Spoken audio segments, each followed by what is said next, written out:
What's up, everybody? I'm going to share with you today a transmission fluid line replacement on my 2007 Honda Odyssey that I named Kame. The other day I was driving back home from New Jersey and didn't have any issues along the way, but once I started getting closer to home, low speed around parking lots, my transmission felt like it was kind of slipping, like it didn't want to engage into gear. And sure enough, got out, looked under the vehicle, and it was just dumping transmission fluid out from the front of the car. It turns out there was a hard line, a metal hard transmission fluid line that's mounted at the very bottom of the radiator on the engine side. And apparently it just rusted out completely. It looked really bad. My local Honda parts shop, they actually were able to order the hardline for me. It only took a day to come in, which is pretty cool. It only costed something like $23, no more than $25, I know. And I got 3 quarts of ATF, Honda ATF. So what I'll do is I'll actually show you kind of a step-by-step on how to replace this line. I'm sure I'm not the only one that's had this issue before. Check it out.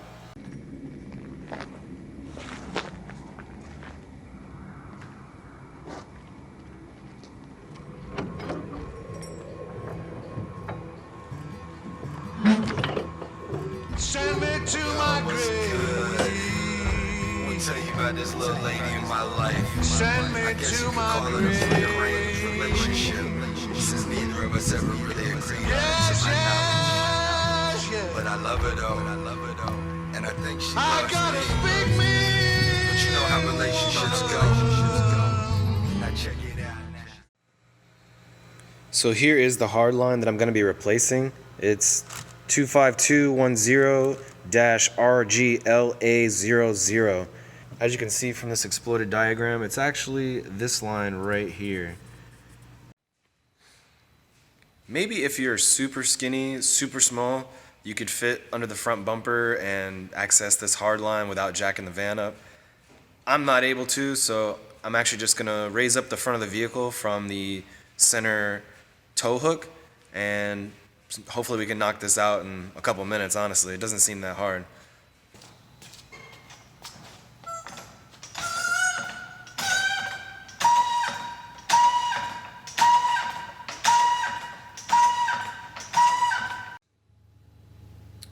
Once you get the vehicle jacked up in the air, at least the front end, I would highly recommend a pair of these. Anytime you're under the vehicle, there's going to be dirt falling, rust falling, fluid falling, and you don't want to get any of that stuff in your eye. That's bad juju. In addition to that, I would also recommend jack stands underneath the sides of the frame rails or the pinch rails, because if for some reason a jack fails, you don't want the vehicle coming down on top of you. Jack stands properly installed underneath the vehicle will keep it from actually crushing you underneath it. Unfortunately, I don't have jack stands here at my disposal, so what I'm doing is I'm actually looking around my shop trying to find anything else that's just solid enough to keep the vehicle from crushing me if the jack lets go. One more thing I need to do, actually, I didn't think about this, was now that I got the vehicle up in the air, the only thing that's keeping this van from rolling back and forth is the jack. So I should actually jump in the driver's seat and hit the emergency parking brake. Not parking brake, the emergency brake. At least by getting the emergency brake activated, engaged, you can ensure that the van won't be rolling around on you. As you can see here, there's just a lot of fluid in this general area, like ready to drip down. So what I'm gonna do actually is take some paper towels and clean off this area so it's easier for me to work on. I don't really want to promote ATF falling in my hair or on my face or in my ears or in my mouth, anything like that. So I'm just gonna take some paper towels and kind of wipe down the various wet parts first. This view is actually as if you were underneath the vehicle with your head towards the rear, looking up under the front bumper. So to give you some perspective, you're basically looking up at the bumper right now. And that's the pipe that we're going to be replacing. If you can tell, that entire angle right there is just kind of all the way rusted through. The other day what I did was I actually used the little bit of transmission fluid that was still left in there and turned on the vehicle and let it shoot out some more so I could narrow it down. It's definitely coming from there. So the clamps on the hoses on the driver's side are a little bit hard to get to. So what I did was I actually moved over here to the passenger side first. And this clamp right here was actually down here on the end of this pipe. This is the pipe actually that we're going to be replacing, but this is just on the passenger side. So what I did was I just loosened that clamp, pulled it towards me. So now this hose is actually able to spin and slide off that, as you can see. I'm not going to pull it off quite yet though. Okay, so after I got that clamp loose on the other side, you can kind of still see it over there actually. After I got that clamp loose on the other side, what I did was I actually broke this bolt loose using a shorty 10mm wrench. It's kind of a bitch to get to actually, with a socket because of the lower support here. But I got a shorty wrench and put it on here, angled it up underneath the pipe actually, and was able to break it free, luckily. If it was rusted out or snapped off or anything like that, this would have been a really big pain in the ass. But that bolt's loose now, and this will allow this bracket to slide out once I get everything else undone. So there's actually another hardline bracket over here in the dark that's actually connected to the bottom of the radiator. Let's see if we can get that. It's kind of hard to see, even without trying to hold a phone there, but that bolt right there needs to come out as well because the bracket is actually attached to the hard line. I'm gonna go ahead and remove the hose from the hard line on the passenger side. This was the first clamp that I loosened, and it's up over the end of that hard line bung. So now I'm just gonna pull this rubber hose until it comes off of the hard line. Hopefully I don't drip a whole bunch of ATF all over the place because I didn't actually drain the transmission. We'll see what happens. Hopefully it doesn't dump. I have a handy dandy Dunkin' Donuts cup here just in case because that seems like it's a good idea. Entire transmission of fluid might pop out, but the Dunkin's cup will save me.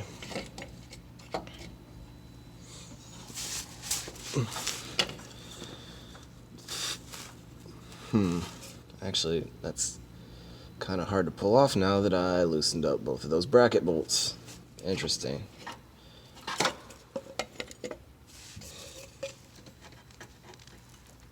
Oh, here we go.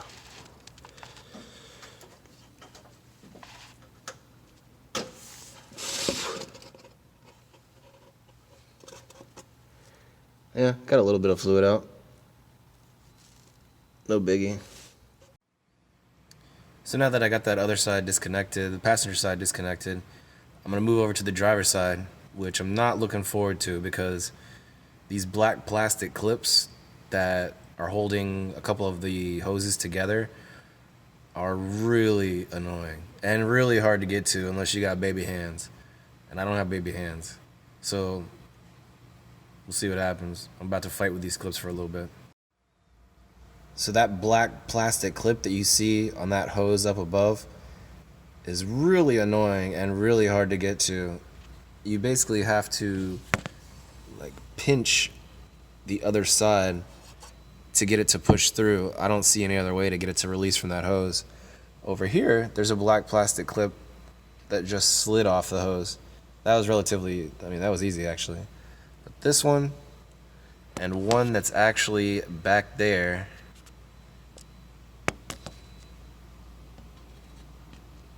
there we go, there's a good up close view of it. That clip and that clip are gonna be a pain in the ass. At this point, I'm gonna go ahead and loosen this clamp right here and move it up to the top of this hose.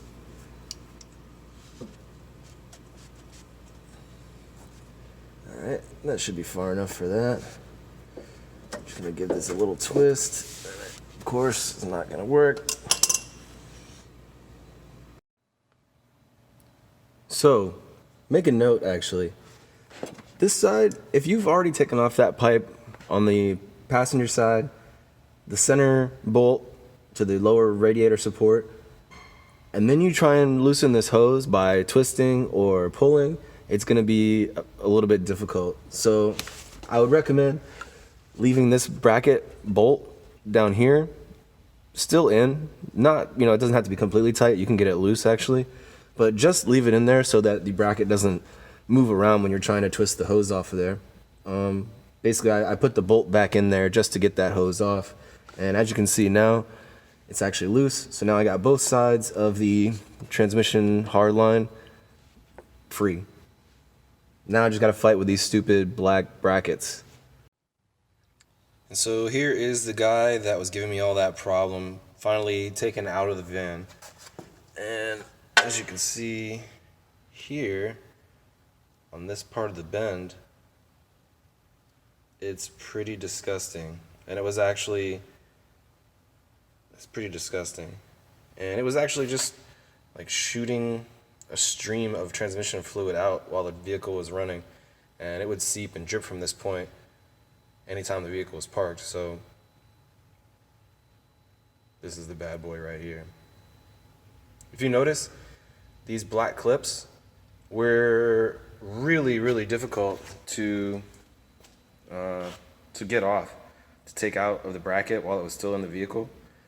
You have to somehow maneuver a pair of pliers up into a really tight area and squeeze these plastic clips, but I decided to just undo the hose and pull the hose through while it was still in there. And even the bracket itself, even this hard line itself, it was kind of difficult to actually snake out from underneath the vehicle around the radiator hose and like the fans, but it's definitely possible. And it didn't take too much time, but it takes a little bit of like Tetris in order to get it out.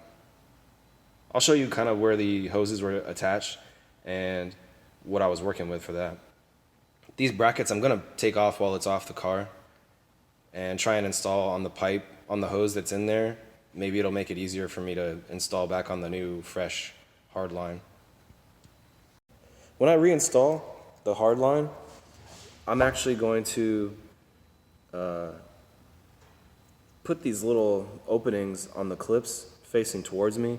Maybe that'll make it easier to take them off in the future if anybody ever has to do this again for some reason.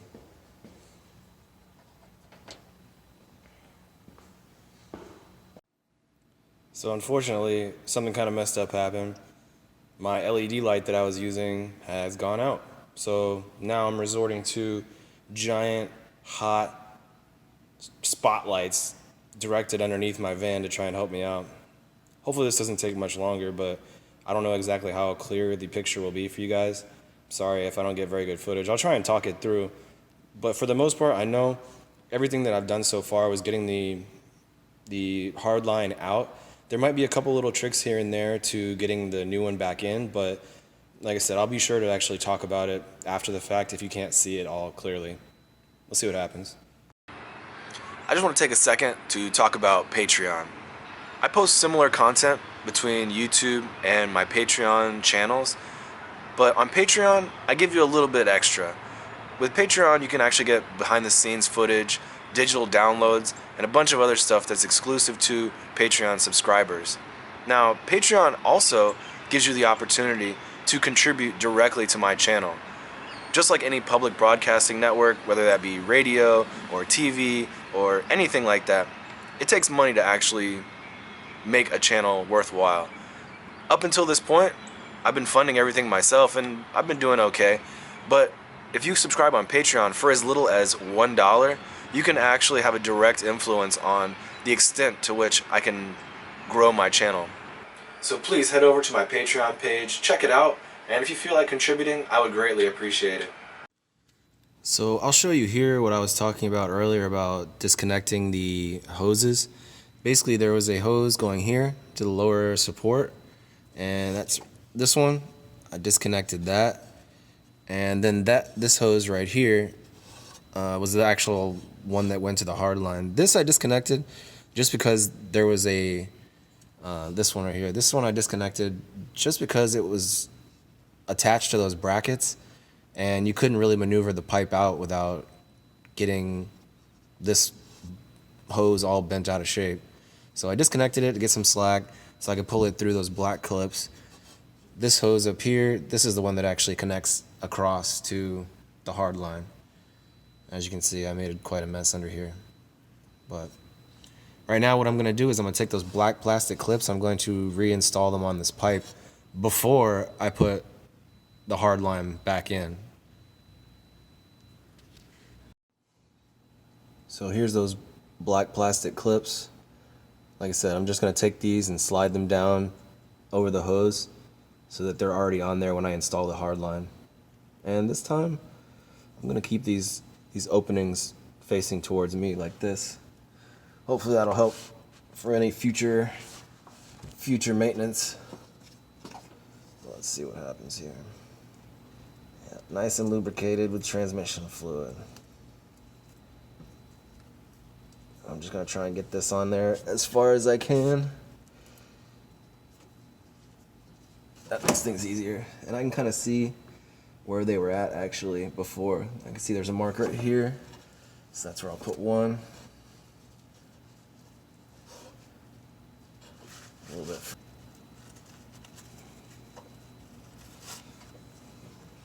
And the reason I'm putting these on first is because snaking this hose through these black plastic clips while the hard line is attached and in there is, I mean, I just know it would be virtually impossible to do. And I enjoy a good challenge, but that's a mission impossible right there. A lot of times when you're doing automotive work like this, you know, have like a Haynes manual or like any type of like factory service manual for the vehicle. And if I were you, I would honestly, like, for the first time you go through it, or when you're removing parts, follow the manual. Just listen to what the manual says. Go step by step, and you'll probably see little shortcuts here and there that you could take when you're either reinstalling the part or doing that same service in the future. So, like I said, I'm not using a manual for this. It's pretty straightforward and self-explanatory. I guess probably the manual would have told me different steps to take that would have saved me this hassle, maybe, but it also probably could have given me a whole bunch more. Like, it probably would have told me to drain the radiator, take the radiator hose off to get it out of the way. I don't know what else it would have told me to do, but I just foresee this being a pretty difficult job if you don't figure out a few shortcuts and use your head. And right now I got the clamp for that exact same hose. I'm gonna put that back on there as well, so it just makes it a little bit easier. Let's see, I'll get it right there like that. Yep, so once the hard line's back in, this hose will be reattached. These black plastic clips are gonna go back in. This hose will go to the actual hard line, and everybody walks away happy. Now I hope you can see kind of what I'm doing here. This is gonna take some magic. I'm actually going to try and route the new, clean, super fresh hard line into where it needs to be. So I believe it came up like this before, and maybe angled it like that.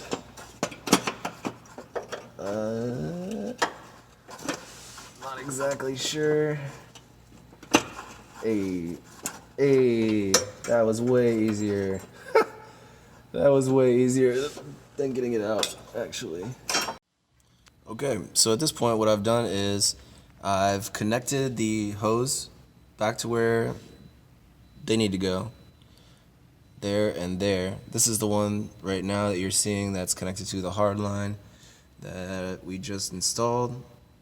And this is the one that I just had to disconnect to get out of the way. I reattached that black plastic, director clip, readjusted that, adjusted that clip, and then this bad boy over here he doesn't want to go in all the way, so I'm just going to leave him sitting just like that, about halfway in. It's not going to hurt anything. At this point, I need to still connect the hard line down there on the passenger side, and then reinstall these support bracket bolts. So I'm going to go ahead and do that, and we'll take it from there. Now I've put back the support bracket bolts. There's one, there's two, yep. And so the hard line is officially hard installed. Back to the van. The only thing I have to do is connect that passenger side hose, put the clamp on, and we should be good for down here. So at this point, I have all the hardline parts reinstalled. The rubber hoses are attached, the clips are in place. Usually what I do at this point is I'm going to go back through and actually just run my finger over every place that I touched and make sure that there's no loose bolts, no loose clamps, nothing out of place, nothing's, tangled or mismatched. This is a pretty simple job, but I'm kind of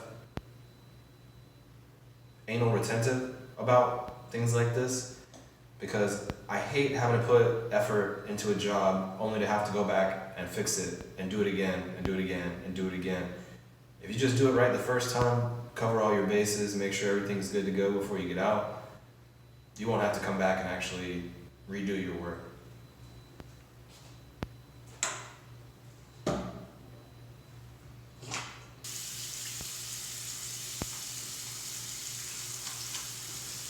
By the way, this is the third time I've washed my hands. I was absolutely filthy before I came in here, so don't get it twisted.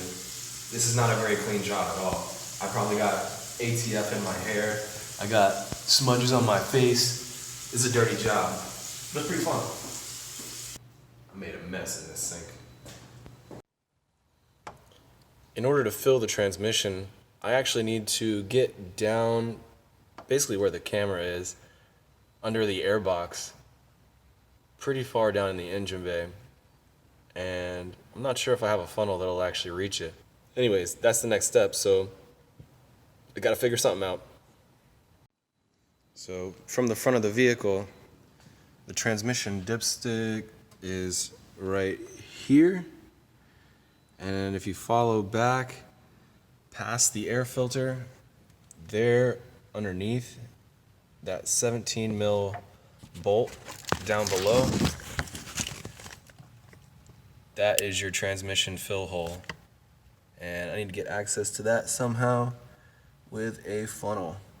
I'm gonna start looking around and see what I can find. Just wanted to share one piece of advice. Sometimes you gotta improvise. Of course, there's always a proper tool for every job, but sometimes when time is of the essence and budget is a factor and location is a hindrance, sometimes you gotta improvise. I didn't do anything super crazy, but as I had said, the transmission fluid drain, fill hole, is a 17 mil, it requires a 17 mil socket. So I have a 17 mil socket, but it goes to an air gun. And I also have an air gun. And I also have an air line. I tried to just use a regular ratchet and extension, but my extension the extension allowed me to actually get access to the bolt, but I just couldn't get enough torque with putting my hands that deep into the engine bay. So that's why I busted out the air gun. And sure enough, it just busted that bolt loose immediately. Not a great idea, but it accomplished my mission. So now I can keep going further. As with any project, you'll run into snags along the way. You'll find out there's rusted bolts or missing bolts or things are a little bit more difficult than they seem on paper at least. And all you gotta do is just improvise, adapt. Figure out a new way, different way to accomplish your task. I'm at a point like that right now. I don't have a funnel, surprisingly. I work in an auto shop actually, and there's no funnel in here. So what I'm gonna do is make one out of this bottle, and hopefully it's tall enough. It looks like it's tall enough actually. If I cut off the bottom and use this to actually pour the ATF down into the filler hole, I think we should be okay. I'm not worried about the little bit of residual water that might be in there. I'll try and blow it out with some shop air, but not too shabby. All you gotta do is just cut the bottom and make a funnel.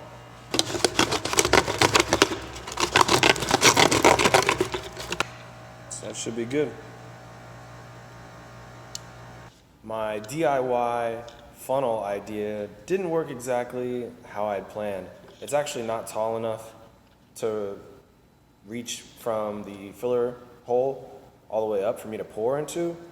And on top of that, the opening for the bottle is actually like the exact same diameter as the opening.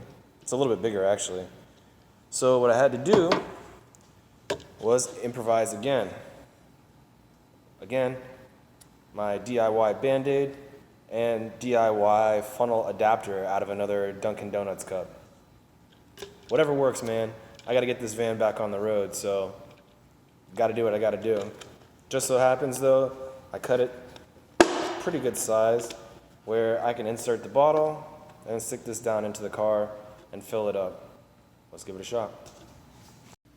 Now, automatic transmissions, you're supposed to fill them while the car is running, but I'm pretty sure my transmission is completely empty of fluid, so I'm gonna put in 1 quart now with the engine off and then start it up and start adding more fluid until it gets full on the dipstick. So here I'll show you my DIY funnel and the DIY funnel adapter. We're gonna start filling the transmission now, and hopefully this is the end of our project. Make a note too that I didn't drain the transmission fluid before I started any of this. I didn't really think it was necessary because basically my van evacuated all of its transmission fluid on the roadside 2 days ago. So I'm just filling it up. I'm not doing a flush or anything like that. If you're replacing this line and it's not due to your transmission dropping all the fluid, you might want to consider just draining the fluid first and starting fresh, putting in like 3 quarts of ATF. I think that's about what it takes. And yeah, I'm not doing that because I didn't have any fluid in the transmission anymore, I don't think. But we're about to find out. I'm gonna start the vehicle right now, let it run, and while it's running, I'm gonna keep checking the dipstick to make sure that I'm actually having a good level on the dipstick. Hopefully this will fix my problem.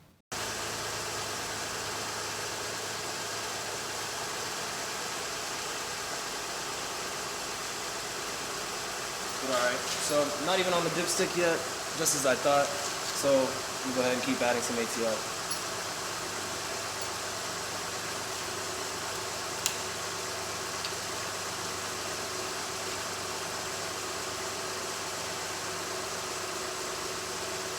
By the way, this is the ATF that I'm using.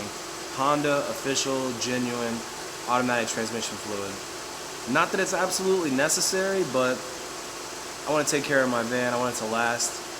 And at least if you use the Honda OEM genuine stuff, you have a better chance of actually prolonging the life of your transmission.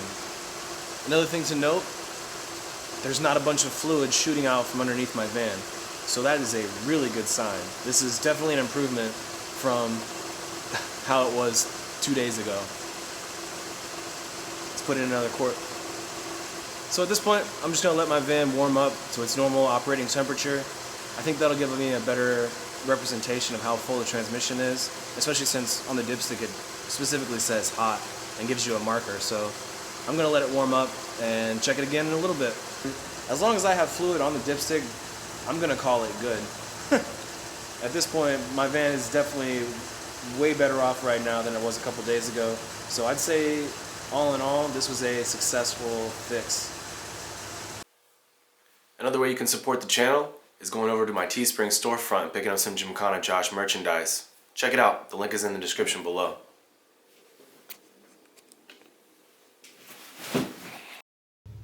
I hope my video helped you out a little bit.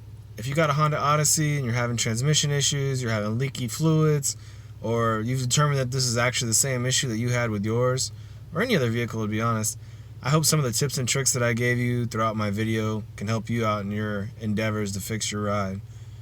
If you like my video, please hit the thumbs up button, subscribe to my channel. I plan on actually doing a lot more maintenance videos and upgrade videos for my Honda Odyssey, my motorcycle. Right now I've been pumping out a lot of videos about ramen and good food in New York City, but as the weather changes, I'll definitely be doing a lot more maintenance and a lot more upgrades to my vehicles. And as I like to say, leave this world better than you found it. Take it easy.